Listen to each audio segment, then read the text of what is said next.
What follows is two excerpts from Fidelbogen's memetic open-source book, which was released as a free PDF, link in the description, this year, The Counter-Feminist Essays. Firstly, the parable of the house on the hill.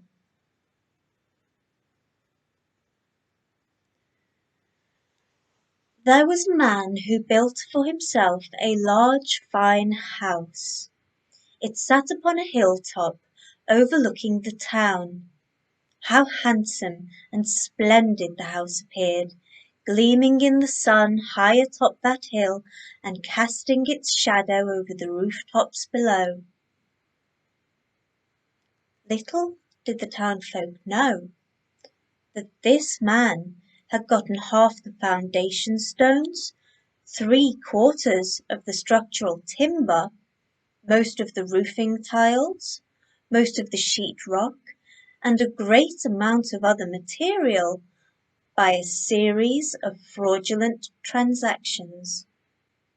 Some of the house was rightfully his, perhaps, but most of it wasn't. In the course of time, a team of unmerciful investigators uncovered evidence of the man's shady dealings. So they filed their report and went through the necessary routines. Then, one cold and windy day, some sheriff's deputies arrived at the house along with the repossession crew, who quickly got busy with their picks and shovels and crowbars. When they had finished their work, the house was a shambles, and nothing great to look at. The repossessed material was loaded onto trucks and down the road it went. In similar fashion, the man lost most of his acres, which, like the building material, he'd gotten by a swindle. I don't recall if the man did jail time or not, or if he copped a plea bargain or settled things out of court or what have you. That part of the story isn't clear.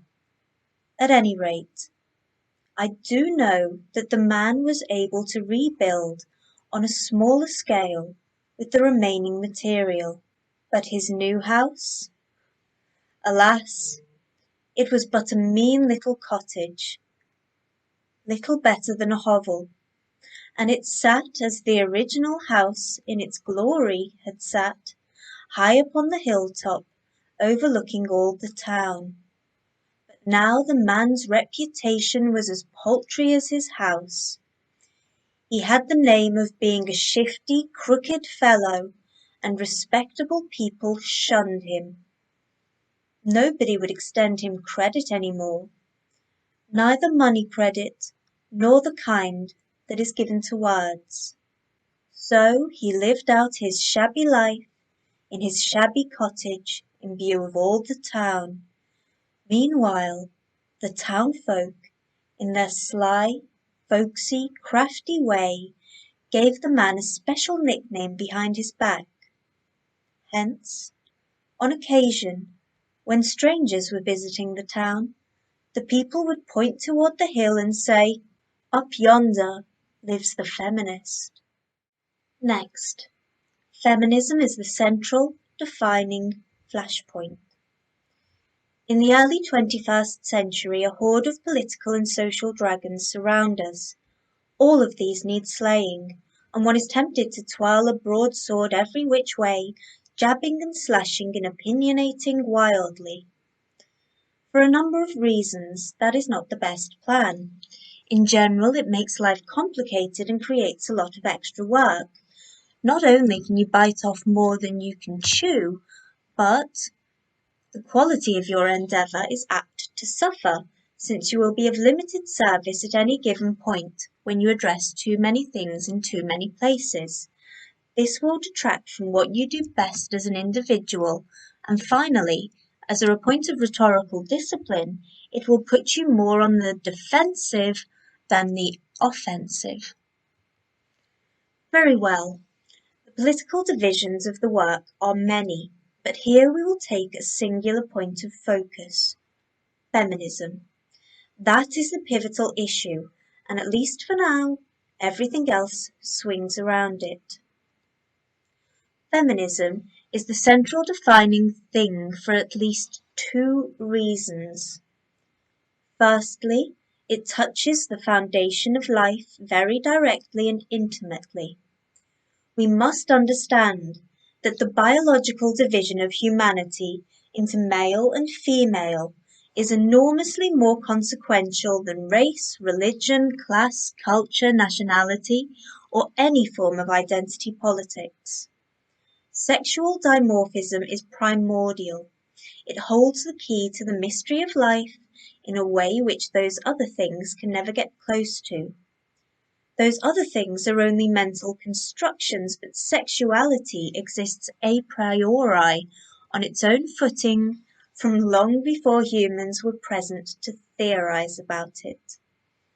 There is nothing constructed about male and female, and sexual dimorphism marks every advanced life form on Earth.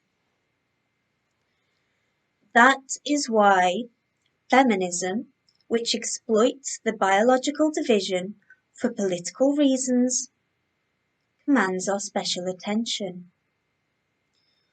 When you jigger the balance of life between men and women, as feminism does, and knock that balance out of kilter, an assortment of other things will go off the rails. The ramifications are systemic. Entire civilizations and social orders can devolve into chaos if you push this far enough.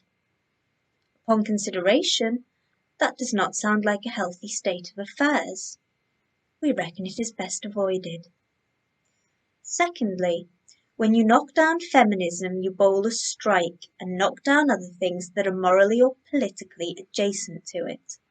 There is a carryover, a rollover, a replication. If you breach your enemy's defenses in just one place, that is all you need. Feminism is that place. It is critically implicated in a mass of other degenerative trends. So if you give it a kick in the right direction, those things too will smartly come to rights. The struggle against feminism is a microcosm, and some would say a proxy war. The base dynamic of that struggle mirrors or stands in for a range of conflicts that are interlocked. Accordingly, a decisive victory against feminism will set the pattern for a chain of comparable victories, one after the other.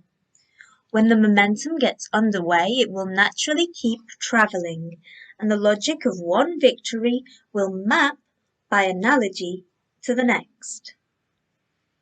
Victory over feminism will give rise to a thought. You see what happened there? We could do a similar thing on a similar pattern here too. And on it goes. Healing the feminist-engineered rift between men and women will put life back on a stable footing in more ways than we can count. And having re-established that vitally important terra firma beneath all of our endeavours, we will be poised to combat a host of other evils with a fighting chance of success.